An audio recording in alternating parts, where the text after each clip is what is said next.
আসসালামু আলাইকুম, আশা করি আপনারা সবাই অনেক ভালো আছেন।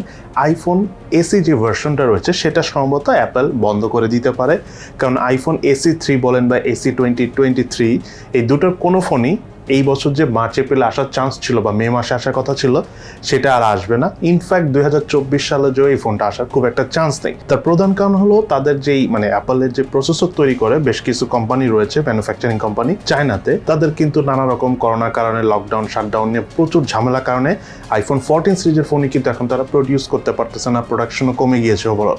দ্যাটস ওয়াই তারা আসলে নতুন করে আইফোন এসি সিরিজের ফোন বাজারে আনবে না, এবং এমনও হতে পারে যে iPhone AC series completely shutdown হয়ে যেতে পারে। মোটামুটি সবাই এটাই আমরা বা আমাদের মতো যারা টেকনোলজি নিয়ে ইন্টারেস্টেড পার্সন রয়েছে বা যারা রিসার্চ করে তারা এটাই বলতে চাচ্ছে বা বলছে আর কি। যাই হোক, এরপরে টেক নিউজটা হলো স্যামসাং প্রায় 10 বছর পর এই বছর সবচাইতে কম ইনকাম করেছে, 2022 সালের শেষের দিকে যদি কথা বলি। তার প্রধান কারণ হলো ওয়ার্ল্ড ওয়াইড র ম্যাটেরিয়ালসের প্রাইস অনেক বেড়ে গেছে। এখানে স্যামসাং বলতে শুধু স্যামসাং মোবাইলকে আমি বুঝছি না, পুরো স্যামসাং কোম্পানির কথা আমি বলতেছি।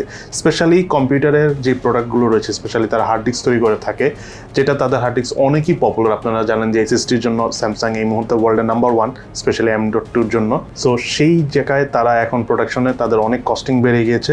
ইভেন এমন না যে কস্টিং বাড়লে প্রোডাক্টের দাম বেশি বাড়িয়ে সেল করা যাচ্ছে, সেটাও কিন্তু না, কারণ ওয়ার্ল্ড ওয়াইড কিন্তু ক্রাইসিসও চলতেছে। সো ওভারঅল সেল কমে গেছে, প্রোডাকশন কস্ট বেড়ে গেছে। এইভাবে স্যামসাংয়ের কিন্তু গত বছরের শেষের দিকে যে প্রায় 10 বছর পর অবস্থা খুবই খারাপ হয়েছে। আশা করি আস্তে আস্তে দাঁড়া যাবে। এদিকে স্যামসাং গ্যালাক্সি A14 খুবই সুন আসতে পারে, ধারণা করা হচ্ছে যে এই মাসের মতো আসতে পারে, অথবা আগামী মাসের শেষে। S23 সিরিজ তো ফেব্রুয়ারি 1 তারিখে লঞ্চ হবে, শেষের দিকে যে স্যামসাং গ্যালাক্সি A14 আসবে। তো এই ফোনটার আমরা টুকটাক যে লিক্স দেখলাম, এটাতে সম্ভবত এক্সিনোসের 1330 অথবা ডায়মেনসিটি 700 এই দুটোর যে কোনো একটা প্রসেসর দিয়ে এই ফোনটি আসবে। তবে আমার মনে হয় এক্সিনোসের 1330 নতুন এই প্রসেসরটা দিয়ে আসার চান্স সবচেয়ে বেশি। তবে এই এ সিরিজের ফোনগুলো A10 সিরিজ আর কি, A12, 13, 14 এগুলো সচরাচর আগে 15,000 টাকার মধ্যে আসতো, বাট আস্তে আস্তে প্রাইস বেড়ে গিয়েছে। সো আগামী তো আমরা সম্ভবত 20 থেকে 25,000 টাকার মধ্যে স্যামসাং গ্যালাক্সি A14 সিরিজের ফোন দেখবো। এদিকে Oppo Reno 80, যেটা বাংলাদেশ মার্কেটে আগামী মাসের শেষের দিকে অফিসিয়ালি আসবে, সেই ফোনটার আমরা লিক্স ইন্ডিয়ান মার্কেটও পাচ্ছি। ইভেন শুধু তাই নয়, আমরা দেখতেছি যে স্ন্যাপড্রাগনের 695 প্রসেসর দিয়েও সেই ফোনটা আসতে পারে। আবার আরেক জায়গায় আমরা লিক্স পাচ্ছি যে স্ন্যাপড্রাগনের 778G প্রসেসর দিয়ে আসতে পারে। তবে আপনাদেরকে ওপ্পোর তরফ থেকে একটা ব্যাড নিউজ দিয়ে, সেটা হলো ওপ্পোর যে F সিরিজের ফোন রয়েছে সেটা তারা আস্তে আস্তে বন্ধ করে দেবে। অর্থাৎ আমরা যেমন লাস্ট F21s Pro বা F21 Pro ফোনটা দেখেছি, এই F সিরিজের ফোন আগামীতে হয়তো বা ওপ্পোর তরফ থেকে দেখবো না। আর যদি থাকেও, বাংলাদেশেও ওপ্পোর F সিরিজের ফোন আর আসবে না, শুধু A সিরিজের ফোন এবং রেনো সিরিজের ফোন আসবে।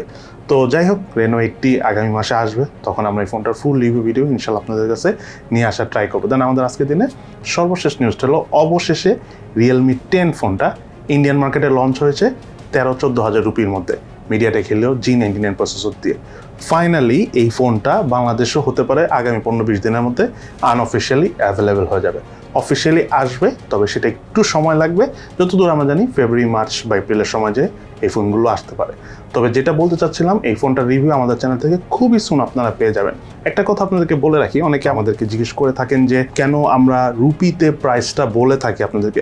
আগে একটা সময় ছিল যে আমরা 10,000 টাকা 10,000 রুপিতে যদি একটা ফোন লঞ্চ হতো, বাংলাদেশে হয়তো বা সর্বোচ্চ 12-13-14,000 টাকায় ফোনটা পাওয়া যেত। বাট এখন এমন একটা অবস্থা হয়ে গেছে, ইন্ডিয়া 10,000 রুপিতে লঞ্চ হলে বাংলাদেশে যদি এই ফোনটা অনেক ডিমান্ড থাকে তাহলে 20-25 হাজার টাকা হয়ে যায়। যেমন Redmi Note 12 লঞ্চ হয়েছে কিন্তু 18,000 টাকা, বাট আমি 100% কনফার্ম এই ফোনটা প্রথম 32-33 হাজার টাকা দাম থাকবে। তো এটা কারণ হলো একটা অ্যাবনর্মাল ডিমান্ড থাকে, তো এক এক ফোনে এক এক রকম এরকম ইস্যুস থাকে। দ্যাটস ওয়াই আমি ট্রাই করি যেই দেশে লঞ্চ হয়েছে সেই দেশের কারেন্সিতে বলে দেওয়ার জন্য, তাহলে ইন ফিউচার আপনারা বুঝতে পারবেন যে আসলে অরিজিনাল প্রাইস এইটা হতে পারে, আপাতত দাম বেশি, একটা সময় কমে আসবে। যেমন Redmi Note 12 ফোনটার কথাই যদি বলি, বাংলাদেশে প্রথম আনঅফিসিয়াল প্রাইস আমি যেটা বললাম ওইটাই থাকবে, বা সর্বোচ্চ 1-2 হাজার টাকা কম হলেও 30,000 টাকা হবে, কিন্তু ফোনটা কিন্তু 18,000 রুপি। সো আস্তে আস্তে ফোনটার দাম কমে এক সময় 22-23 হাজার টাকা প্রাইস হবে। সো শুরুতে কিন্তু দাম বেশি থাকবে। তো আমি যদি আপনাদেরকে রুপি প্রাইসটা না বলি, তাহলে কিন্তু আপনারা ক্লিয়ার হতে পারবেন যে এক্স্যাক্টলি কতটুকু প্রাইস আগামীতে কমতে পারে। এই কারণে আসলে রুপি বা চায়না লঞ্চ হলে চায়নার ইয়েনে আমি প্রাইসটা বলে থাকি। দেন আরেকটা কথা আপনাদেরকে জিজ্ঞেস করবো, একটা কোশ্চেন আপনাদের তরফ থেকে। আমার কাছে Redmi Note 12 এবং Note 12 Pro দুটি ফোনই রয়েছে। এখন আপনারাই বলেন, এই দুটি ফোনের মধ্যে কোন ফোনের রিভিউ আপনারা সবার আগে চাচ্ছেন? Redmi Note 12 Pro Plus ফোনটা হয়তো আজকে বা কালকের মধ্যে আমরা হয়তো বা পেয়ে যাবো, সো ওইটা রিভিউ হয়তো বা একটু পরে আনবো। তার পাশাপাশি Realme 10 ফোনটাও যতদূর আমি জানি 3-4 দিনের মধ্যে পেয়ে যাবো, সো সেটা রিভিউ আপনারা 15-20 দিন পরে ইনশাআল্লাহ আমাদের চ্যানেল থেকে পেয়ে যাবেন। তবে অবশ্যই এই প্রশ্নের উত্তরটা ভিডিওর নিচে কমেন্টস করে জানাবেন যে Redmi Note 12 অথবা Redmi Note 12 Pro কোনটা রিভিউ আপনারা সবার আগে পেতে চাচ্ছেন।